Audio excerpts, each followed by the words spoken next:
welcome back to another episode of the Inspired Life podcast, where right now, because I'm still new, where I discuss and go over how we can go about our days, no matter what happens, more or less, how to, I guess, have like more of a purpose driven life. Just be inspired and inspire others. We all have our shit, we're all different. I think that's what makes us great. But I believe that we all have a lot in common. There's a lot going on in the world today, and I know everything feels so much more compressed than ever before. I believe that together we can make a better future. I know every day I go over like a gratitude list of what I'm grateful for because I came from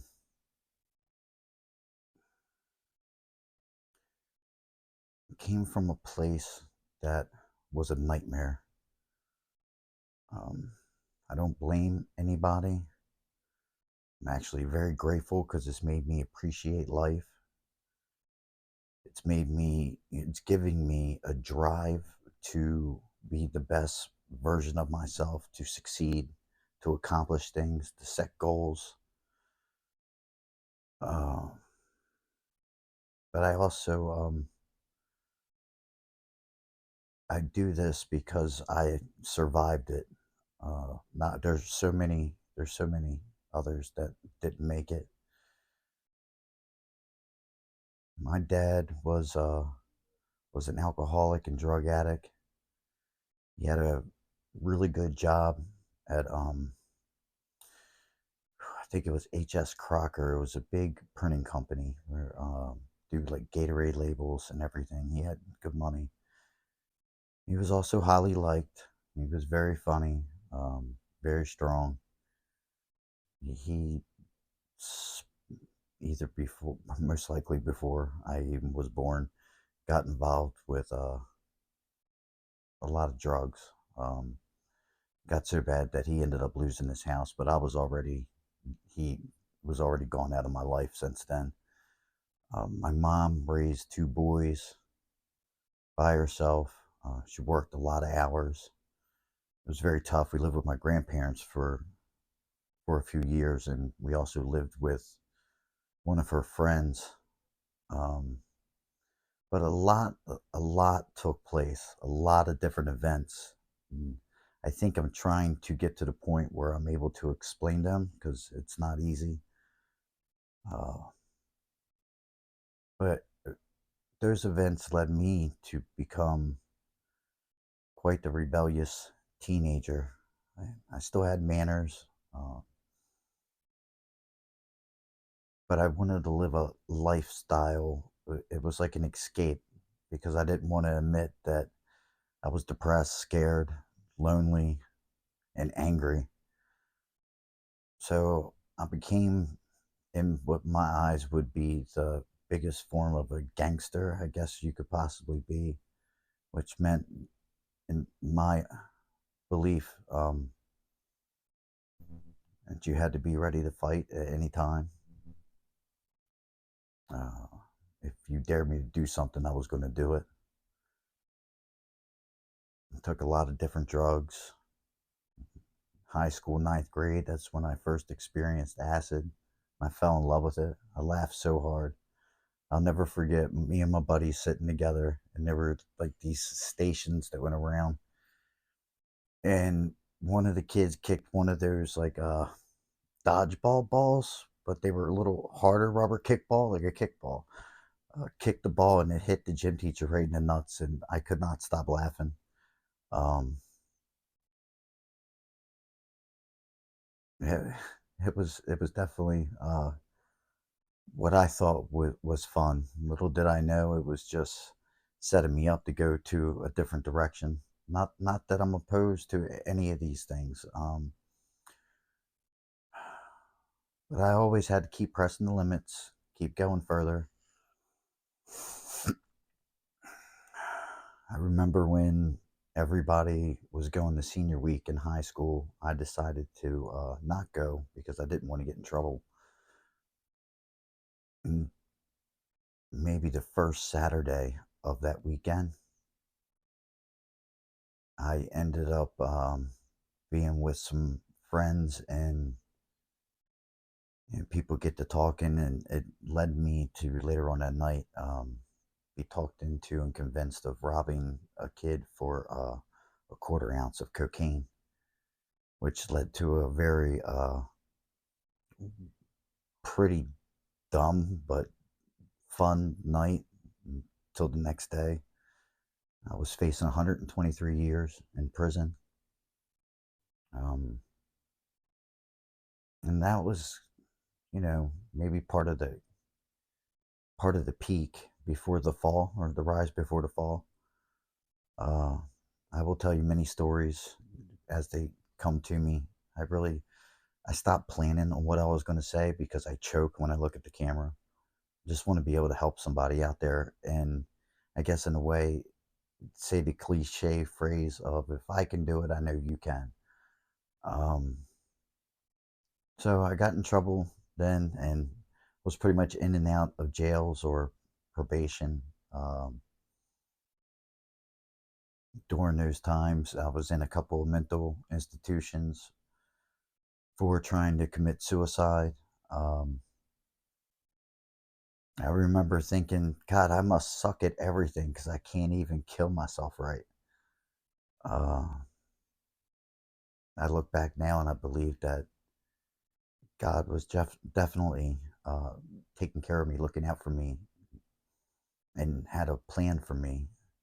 No matter how much I kind of, in a way, don't want to do this because I'm not good at it, it won't leave me alone. Um, I had every intention of not even recording today just because there's so much going on. I hurt my shoulder and my elbow, and I could possibly be getting surgery. People that I work with have gotten sick, or they're taking some time off, and they're sick. So it's going to be a little busy at work. So it's just not in the right frame of mind. But I talk randomly things just because I care and I want to be relatable, um, just so that you might listen to me. I don't want to be a hard ass, even though it kind of works for me in some things. Like I've definitely adopted the David Goggins mindset, uh, where I feel like I can't necessarily be hurt. I only allow myself to be hurt, and push myself. Uh, it's allowed me to be able to accomplish more things than normal because I just kind of go in my cookie jar, think of something that I was able to accomplish, and tell myself stop being a little bitch and stay hard.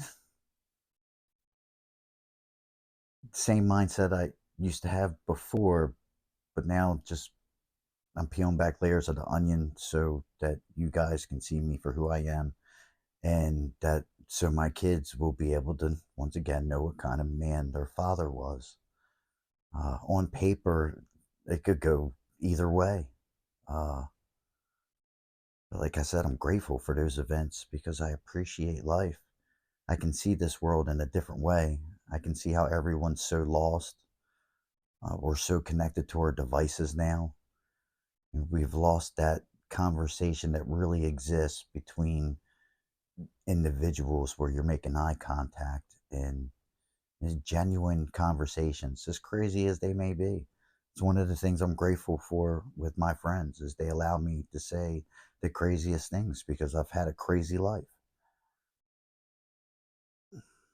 We have to start becoming more honest with ourselves and where we see this world heading towards.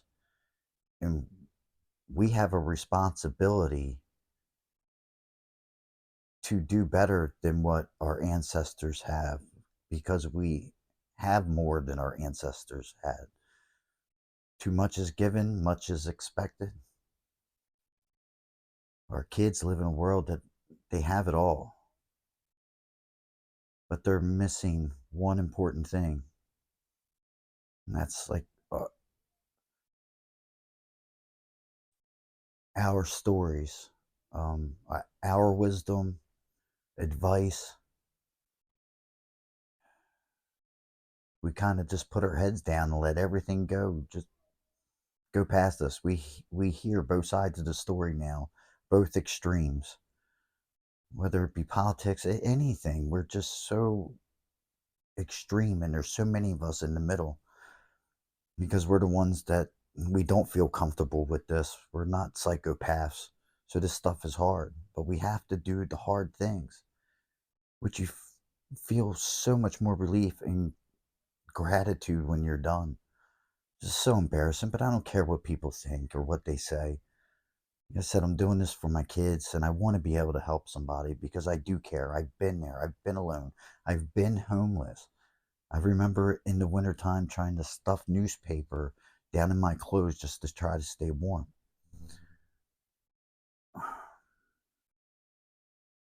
I never thought I was going to get clean. Heroin was only a small part of my life, and it took everything from me. But it gave me so much more in return when I got clean.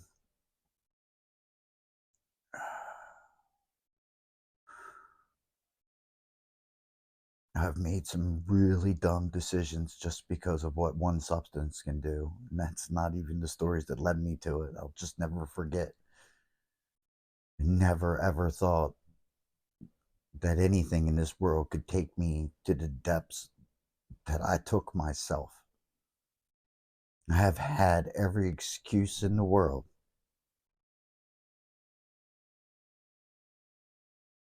but there is no excuse because you have to love yourself. You have to learn to love yourself.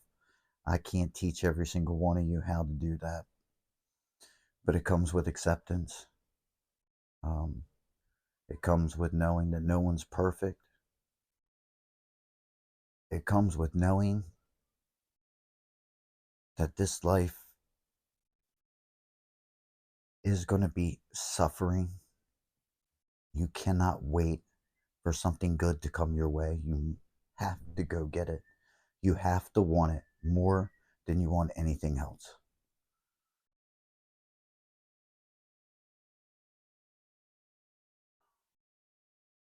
I don't know what it's going to take, but I have a good feeling of where we're going to go before things get right. And I'm trying to do my part to maybe prevent that, even though probably can't. Maybe it's supposed to happen. Uh, we used to have to hunt our food, and now we get it delivered to our house. It's not even most of the time healthy for us. Can't even go to the grocery store and get healthy food nowadays. Um, Part of me would love to just move to a farm and live off the land. But I'm here for a purpose, and I'm going to keep seeking what that purpose is. Until then, uh, we'll continue to keep trying to reach out and help others. I will continue to try to accomplish my goals. I will try to be a good father, a good friend, a good worker. And it is not easy. With me having all the tools that I do have, it is still not easy.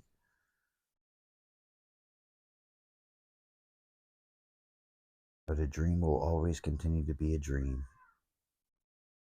if you don't put the dream into action, put it into motion. I want every single one of you to have a very Merry Christmas. I hope that it's full of laughter and love. And I will continue to try to figure out how to do this where I don't feel like I'm being listened to or observed, and less so not intimate. There's a house full of kids. Like, this is really, really hard for me to do. It's so agitating when you just want to do your thing and not feel embarrassed like somebody is listening to you. It makes it really hard to think.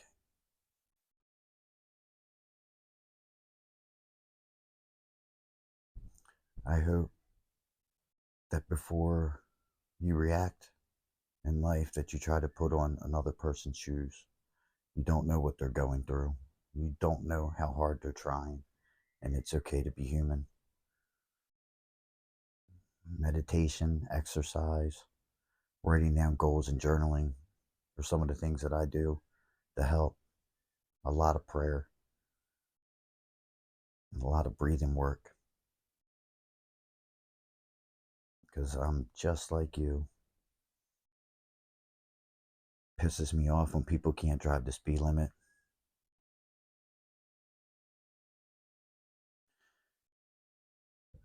I could go on and on, but that's not what we're doing. I gotta stop now because my daughter is turning on the shower and it's going to be even harder for you to hear me. So I hope everybody has a Merry Christmas. Please feel free to comment. Um, Let us all know what you do when maybe times are tough, or what do you do? I tell you what, if you want to comment, tell me how you feel about people that can't drive the speed limit. Okay, because we can't run them off the road. We can't get an episode of road rage, especially during holidays, because people will shoot you now. Um, But let's come up with a game plan on how we're going to deal with the slow drivers. Because I can tell you right now, today I went over the double yellow lines to go around because I couldn't take it. But I did make sure no traffic was coming. I know that might be illegal, but I think it's acceptable.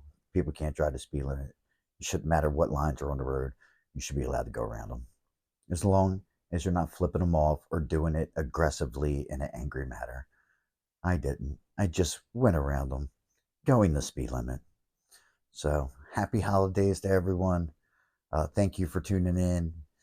Please hit the like button. I think that's what we're supposed to do. Please like and subscribe. Uh, I appreciate all of those who are supportive to me while I'm trying to do this. And you're not alone. I'm here for you guys as much as I possibly can. And we can do this. We can have joy in our hearts even when the world's coming at us. Because there's certain things that are a fact. We will one day not be here on this earth. We're going to lose our parents. We're going to lose loved ones. We're going to be hurt by others, and we're not going to even know what we did. You cannot wait for good things to come. You have to take all these tools and use them as lessons, these experiences. Use them so that you're just not losing your peace and joy over another person's. And maybe eventually we will be able to handle things in ways that it will happen less to us. Or maybe, like me, I get a lot of people to ask me, and why are you always happy? Like, it's a choice, it's a conscious choice because I'm a conscious human. I'm not an animal, I'm not a caveman anymore. I did 23andMe and I'm more caveman, Neanderthal than anybody else I know. But I don't have to, like, I'm not living that way anymore. I mean, for crying out loud, I'm using all this technology just to be able to speak to everyone out there in the world could tune into this. It's wild. We can do better. But some of us need help. We all do. But we can't be afraid to ask for it. So if anyone needs anything, please feel free to reach out. Thank you for tuning in. Like I said, please do whatever you can for the algorithm so this gets out. Thumbs up, subscribe, share, follow, do the Dougie. I mean, whatever you can do because I want to help somebody. I hope this inspired one of you today to go out and be the best version of yourself. Merry Christmas, and I'll see you next time. Deuce.